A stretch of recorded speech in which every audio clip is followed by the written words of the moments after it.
बोले आगे की सब प्रक्रिया हमको पता है, सब इकट्ठे हो जाओ, वहाँ रुक्मिणी का स्वयंवर है, बड़े दुष्ट राजा उसमें आएंगे, जरासंध जैसे, अब कन्हैया तो छोटा है, उसे बोध नहीं है, उस पर कोई संकट ना आ जाए, इसलिए सभी नारायणी सेना लेकर के बलराम ने कहा क्यों कृष्ण तुम्हारी शादी में यदि आएगा तो कुछ गड़बड़ होगा, इसलिए पहले ही मैं सावधान किए दे रहा हूँ, सावधानी रखना। तो सभी सैनिकों का माला है, हम केवल शादी के रसगुल्ला खा के ना आए, आज्ञा दे दी हमें। तो सभी सैन्य बल रुक्मिणी जी के रक्षा में मंदिर में जाकर के पहुंच गया।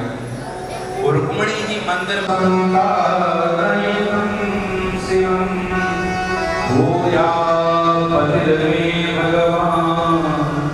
कृष्ण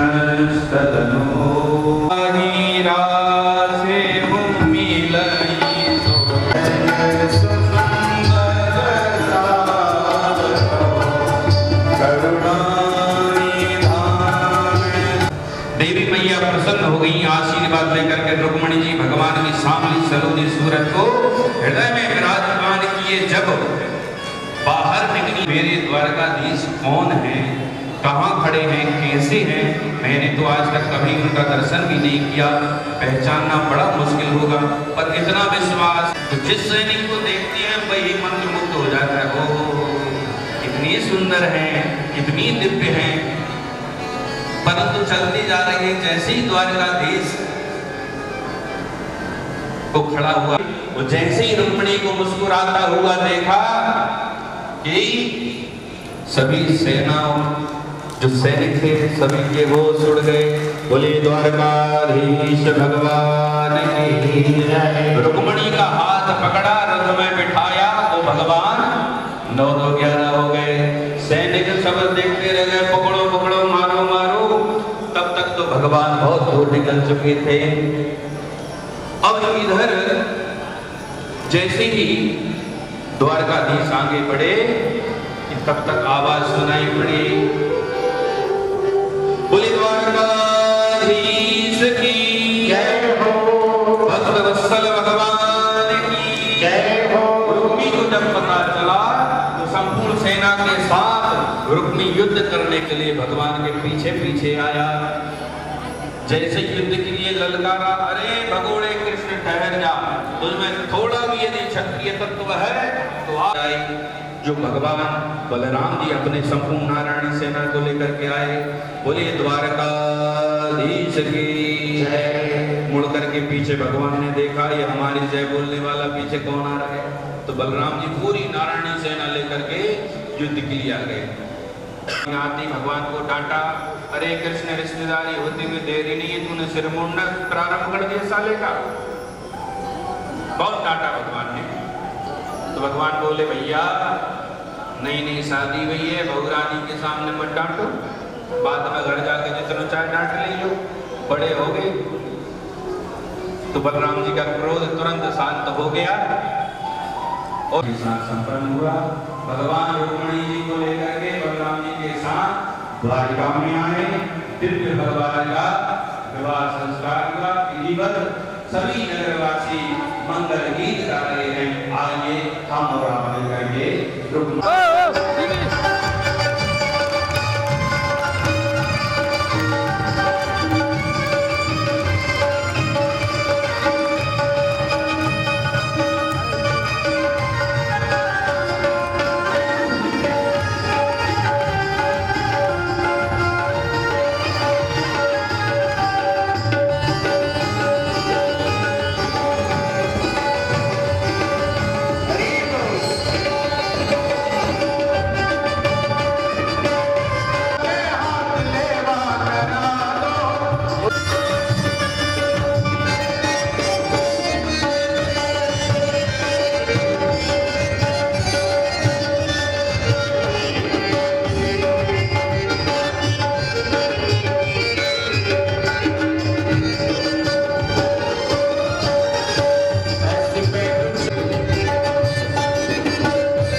हमारे यजमान श्री पूजन कर रहे हैं रुक्मणी मैया का, भगवान श्री कृष्ण का।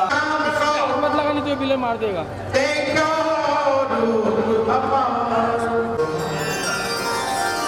राधे राधे।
अभी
इधर घुमा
रक्तमाला वनमाला मुंडमाला धारी उगो में मुंडमाला धारी त्रिपुरारी तंत्रारी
ओम जय हर हर महादेव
उसे साधु की मुक्ति प्राप्त हो गई। बोले भक्तवत्सल भगवान की जय। वो काशीराज का भी सिर काट करके काशी में फेंक दिया। काशीराज के भक्त का समाचार जब उसके पुत्र सुदीक्षण को मिला तो उसने अभिचार विधि से दक्षिणाग्नि से कृत्या को प्रकट किया और द्वारिका को भस्म करने भेज दिया। पर भगवान के सुदर्शन ने उस कृत्या को भस्म कर दिया और संपूर्ण काशी दोनों लोगों से कह दिया कि जल्दी आएंगे। पहले कहाँ जाना चाहिए? उद्धव जी बोले प्रभु पहले हमें पांडवों के यहाँ जाना चाहिए, क्योंकि राजसूय तभी संभव होगा जब जरासंध की जीत हो। तो भगवान पांडवों के पास गए। युधिष्ठिर जी ने कहा कि सभी राजाओं को मैंने जीत लिया, परंतु ये जरासंध नहीं माना। तो भगवान अर्जुन और भीम को लेकर के जरासंध के पास गए। भीम और जरासंध का युद्ध हुआ। 27 दिन बीत गए युद्ध करते करते। भीमसेन ने भगवान से कहा महाराज मेरे हाथ पर सब रक्त रंजित हो गए, युद्ध करते मेरी ओर देखना। दूसरे दिन युद्ध शुरू हुआ। भीमसेन ने भगवान की ओर देखा। भीमसेन ने जरासंध को बीच में फाड़ करके विपरीत दिशा में फेंक दिया। सोई जरासंध का वध हो गया। जरासंध की मृत्यु हो जाने पर वहां की प्रजा जोर जोर से हाय हाय करके पुकारने लगी। भगवान ने जरासंध के पुत्र सहदेव का राज्याभिषेक करके सिंहासन पर विराजमान कर दिया। भगवान ने जरासंध की कैद में बंदी हुए सभी राजाओं को कैद से मुक्त कर दिया। बोलिए राधे राधे। 20,800 कैदी राजाओं ने जब परमात्मने प्रणता क्लेशनाशाय गोविंदाय नमो। ये श्लोक भागवत का सबसे सुंदर मंत्र माना जाता है। प्रणत जनों का द्वारिका नाथ आपको हमारा प्रणाम है। ये भागवत का संकट मोचन मंत्र है। जिसके जीवन में व्याधियों का आगमन निरंतर होता रहता हो, हमेशा कोई ना कोई क्लेश आता रहता हो, जाप करते रहिए, आपके जीवन में कभी कोई क्लेश शांति उपद्रव नहीं हो। सुखदेव जी कहते राजन पांडवों का राजसूय यज्ञ प्रारंभ हुआ। उससे यज्ञ में पहली समस्या खड़ी हुई कि प्रथम पूजन किसका किया जाए। सहदेव ने भगवान का नाम प्रस्तावित किया। बाबा भीष्म ने इसको अनुमोदन किया। सभी ने स्वीकृति दी। ज्यों ही देवी यहाँ पर खाली स्थान नहीं जाएगा तो याचित्वा चतुरो मुष्टि मांगने में लग तो सुशीला जी आज उधार मांग करके लेके आए। बहन जब हमारे पास होगा तो हम तरह मिला करके उस 4 मुट्ठी चावल की पोटली बांधी और हाथ जोड़ करके बोले स्वामी बस यही तुच्छ भेंट अपने सखा को प्रदान करना, परंतु जब अपने सखा से मिलो तो एक संदेश जरूर सुना। बोले राधे राधे। क्या सो प्रभु दीन दयाल ने नित्य सुंदर भाव सुशीला ने कह दिए। अब सुदामा जी बोले अच्छा देवी कह दूंगा, पोटली बगल में दबाए चल पड़े सुदामा जी। प्रभु का तो उसके मार के सारे विघ्न दूर प्रभु आगे दूर करते करते चलते सुदामा जी चल पड़े। संकल्प सुदृढ़ है तो लक्ष्य निश्चित प्राप्त होता है। आइए हम भी सुदामा जी के सुदामा के भाव से युक्त होकर के चलें।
अब तेरी समझ में एक तो बात आ गई होगी।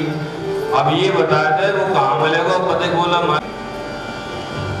और आकर के भगवान के हाथ जोड़ करके प्रार्थना करने लगा। और भाई आपको अपना सखा बता रही, तो ऐसे भी आपके कोई सखा होंगे, ये संभव हो सकता है। ये मेरे स्वप्न में भी नहीं था। भगवान बोले ऐसा कौन है? द्वारपाल बोला सरकार यही तो मैं नहीं समझ पाता कि वो आखिर है कौन। द्वारपाल ने कहा शीश पगाना ढका तन पे प्रभु जाने को आए बसो के ही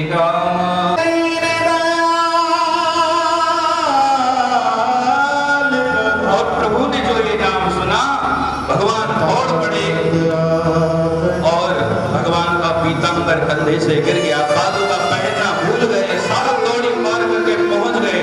सेवक प्रभु के पीछे पीछे भागे चले जा रहे हैं। दरवाजे पर खड़े सुदामा जी अनेक प्रकार के संकल्प विकल्पों में गोते खा रहे हैं। जाकर के भगवान ने हृदय से लगा लिया, हृदय पास में कस लिया, उस सुदामा जी का हाथ पकड़ करके अपने दिव्य भवन प्रसाद में लेकर के आए। बोले दीन बंधु भगवान की जय, भक्तवत्सल भगवान की जय। सुदामा का हाथ पकड़ करके भगवान लेकर के आए, वो सनी सनी भवन के भीतर ले आए। जब सभासदों की द्रव्य दृष्टि सुदामा जी के स्वरूप पर पड़ी तो सभी स्तब्ध हो गए। ओ हो, तन पर वस्त्र के नाम पर मात्र एक धोती है, जो सिर पर पगड़ी भी नहीं है। धोती भी आधी नीचे से लिपटी और आधी को ही ऊपर लपेट रखा है। मात्र जैसे तन को तैसे तन को ढक पाए। ऐसे अकिंचन के प्रति सरकार इतनी बोले भक्तवत्सल भगवान की जय। रुक्मणी जी ने देखा, रुक्मणी आश्चर्यचकित है। सुदामा जी को बारंबार देखती हैं कि राम राम प्रभु ऐसे अकिंचन को कहने पर हाथ लगा के सुदामा जी उछल पड़े। कोई गणना ही नहीं की जा सकती। कई बबोले कूद करके छोटे छोटे धूल मिट्टी के कण भर गए। ऐसे कंकड़ विद्ध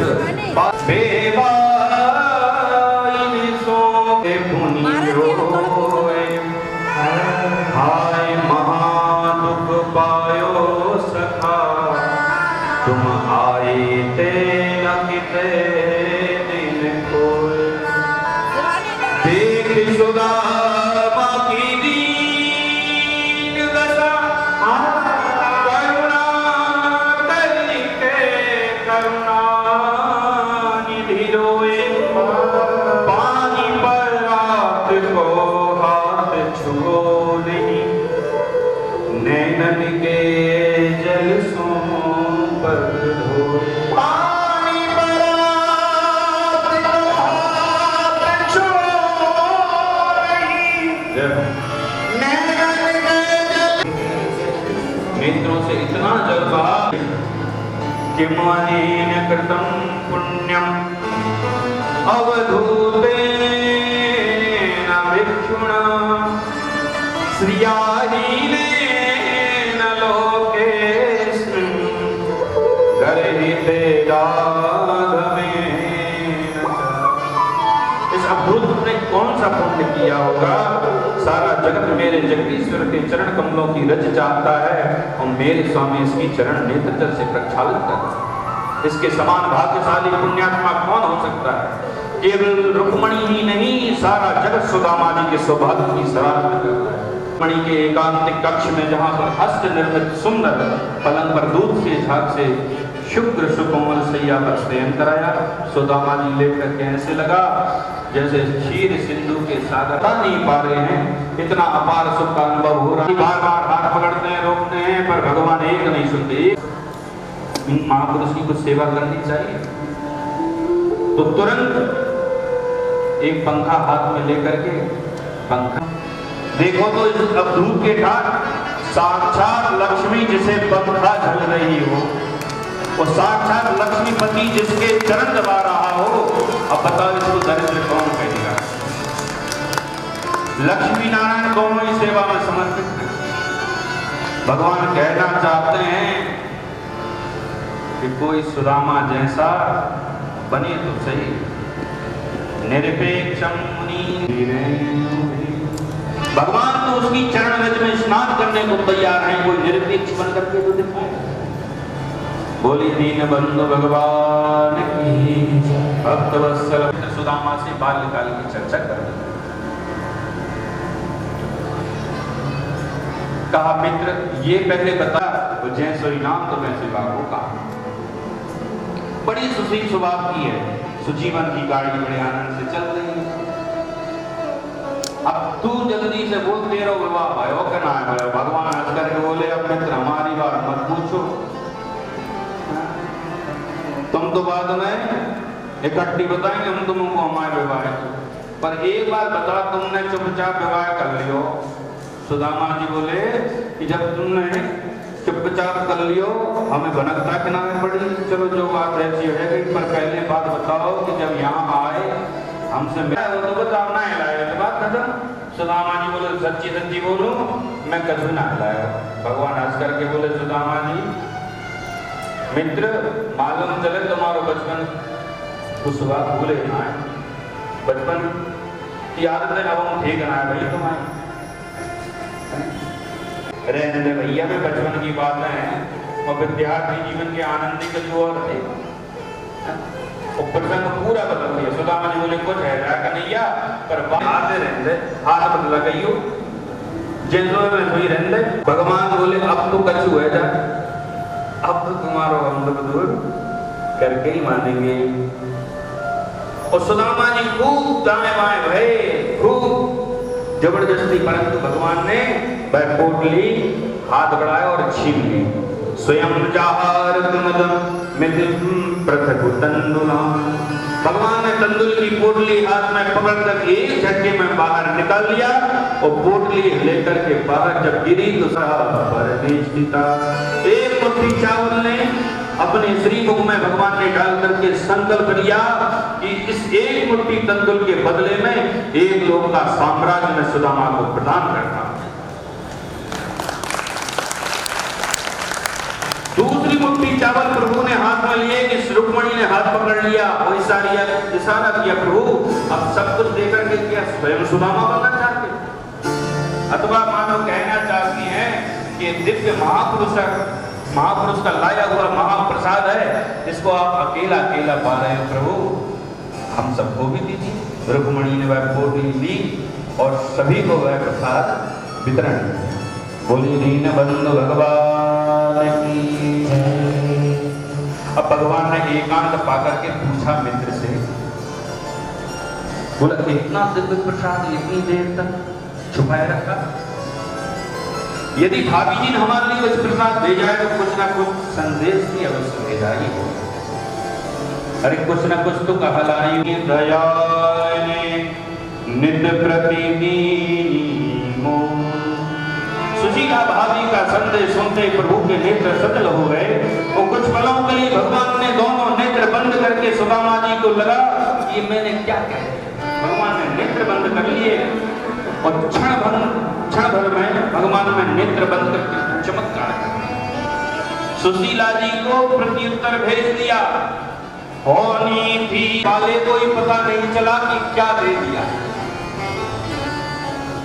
देना इसी को कहते हैं, भगवान देना सिखाते हैं। रहीम दास जी जब दान करते थे तो नीचे सिर झुका लिया करते थे। किसी ने पूछा महाराज आप सिर क्यों नहीं, कि देनहार कोई और है। हम फालतू में अहंकार करते हैं, क्या हमने किया, हमने कथा कराई, हमने इतना दान किया, हमने इतना, अरे तुम क्या दे सकते। पति प्रिया भव ढेरों आशीर्वाद आपकी नाई दिए, गलों बैठ गए आशीर्वाद देते देते हाथ दुखने लगो, बड़ी मुश्किल हो गई, खोपड़ी गर्म है गई, जनसंख्या ज्यादा बढ़ने लगी, सौभाग्य भरने की जगह भग सबको आशीर्वाद। 50,000 तक जब संख्या जब पहुंच गई तो घबरा कर बोले भैया अब चल। सुदामा जी बोले भैया कन्हैया तेने कर दियो मेरो कल्याण, 5,000 तुम आशीर्वाद दे में तो मेरे को सुदामा भी तुम ही में जाएगो। तू तो एक काम कर, ये सब तेरी अर्धांग, तू सबको अर्धांग, ये सब तेरी अर्धांगी और तू सबको अर्धांग, सबके बदले में तू मोह को प्रणाम कर ले और सबके बदले में मैं तुमको आशीर्वाद दे दूंगा। तो भगवान ने सबके बदले में जो प्रणाम किया, सुदामा जी ने आशीर्वाद दिया और आशीर्वाद देकर के बड़े प्रसन्न भाव से सुदामा जी बोले भैया अब कन्हैया हम अपने घर को चलेंगे। भगवान ने भी रोकने का ज्यादा दुराग्रह नहीं किया तो चल दिए। अब सुदामा जी बोले भैया ज्यादा देर न रुकेंगे, तेरी भाभी राह देख रही हो, जाए। भगवान छोड़ने के लिए गए, विदा करने के लिए चल, बेचारा आया, स्वागत तो भैया बड़े जोरदार भयो। उनको फिर सुबह से दरवाजे पर बैठी हुई सोच रही हुई कितना तो मैं नहीं साड़ी लेके तो जरूर आएंगे। तो जाते जाते रुके, आ गए वो, हम तो चले जाएंगे भैया, तू अपने घर जा, परंतु अब हम आज तूने भाभी के बारे में पूछो तो हम जब पहुंचेंगे तो भाभी भी पूछेगी ना देवर जी ने कहा कहीं, तो हम बात से कहा संदेश दोगे, तो वो अपने भाभी से कुछ कहना हो तो बताए। तो कन्हैया मुस्कुरा के बोले कि अब की बार जब आप आओ तो भाभी से कह दियो कि साथ में लेकर के भाभी जी आए। सुदामा जी बेटे भी कोई बात कहने वाली बात है, आगे बढ़े। और सुदामा जी चल दिए। जैसे ही अब चलते चलते सुदामा जी सोचने लगे, देखिए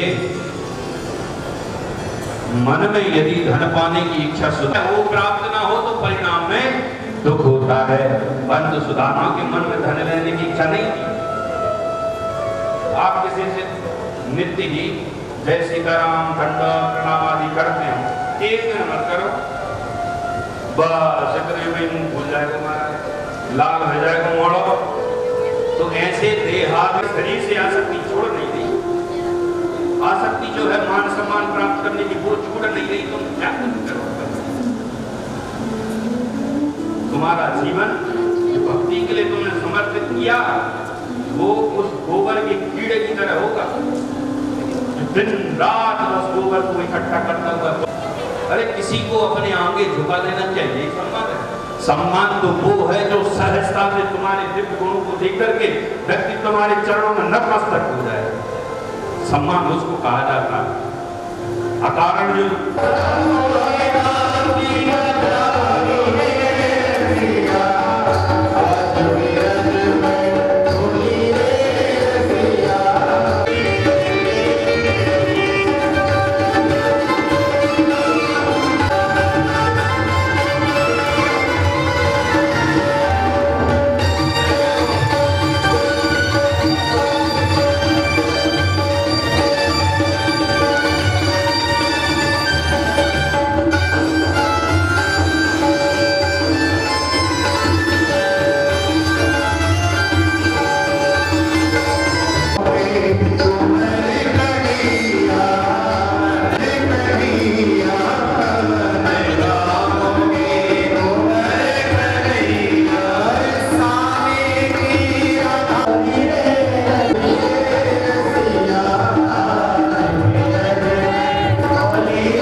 कन्हैया जय गोपाला।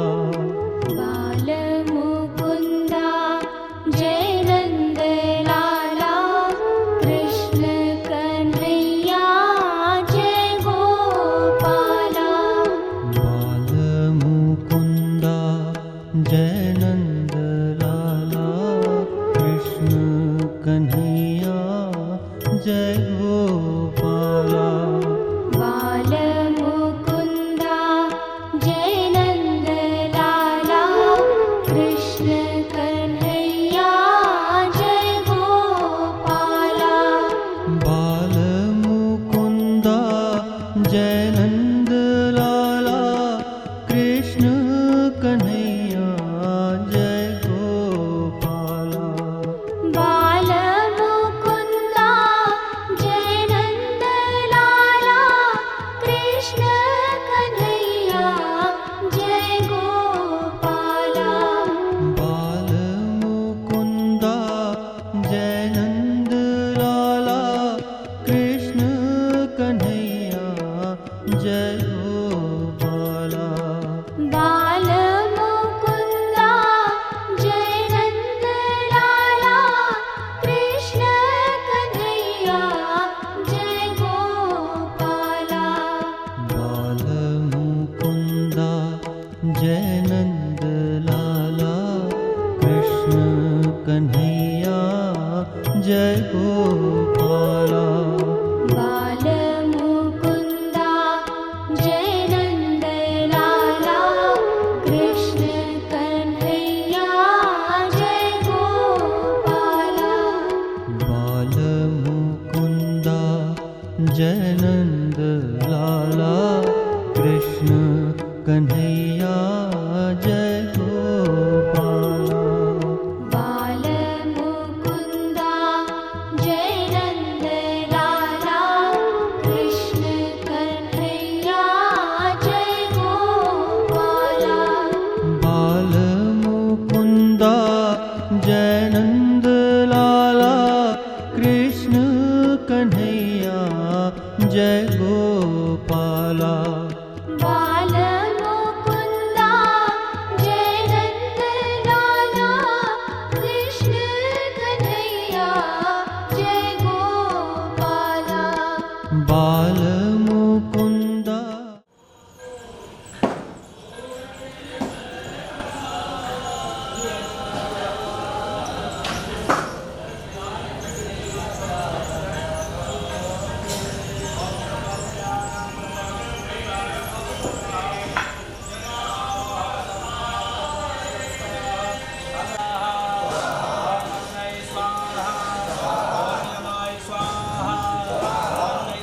स्वाहा, ओम वरुणाय स्वाहा, ओम वायवे स्वाहा, ओम आकाशाय स्वाहा, ओम अष्टवसुभ्यो स्वाहा, ओम एकादश रुद्रेभ्यो स्वाहा, ओम द्वादश दिव्येभ्यो स्वाहा, ओम श्रीभ्यां स्वाहा, ओम विश्वेभ्यो देवेभ्यो स्वाहा, ओम सप्तयक्षेभ्यो स्वाहा, ओम भूतरागेभ्यो स्वाहा, ओम गंधर्वाप्सरेभ्यो स्वाहा, ओम स्कंदाय स्वाहा, ओम नंदिने स्वाहा, ओम शूलाय स्वाहा।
हाँ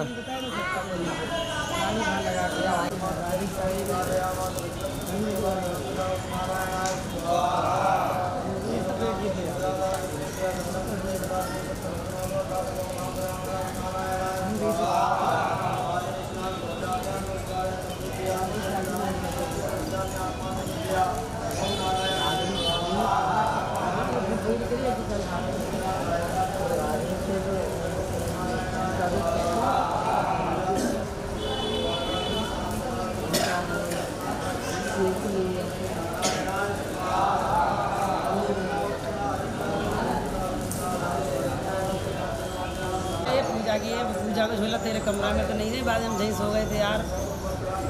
सब गायब हो गया सब। वहाँ पे हमको लेके नहीं गया और हम रहती चला गया। अरे मैं लेके गया था उस दिन रास्ते में। हम रहती नहीं वहाँ पे।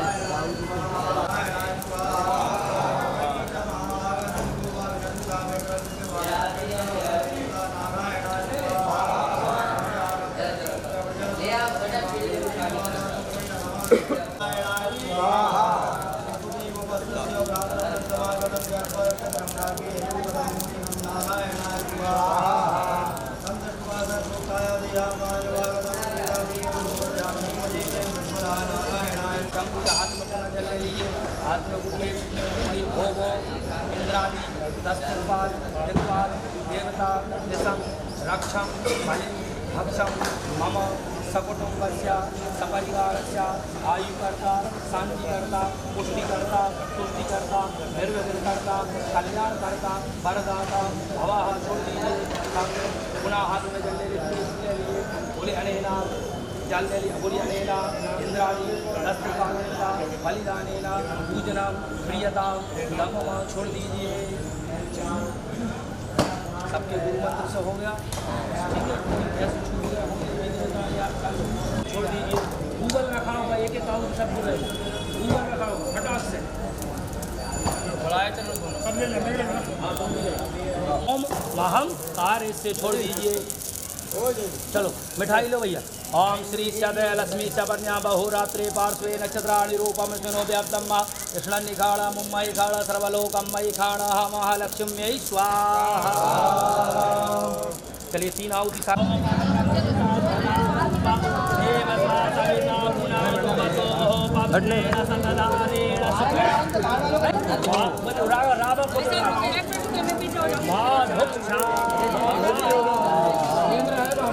तूने मेरा तो ले ही नहीं यार। सारे लिए सबके लिए।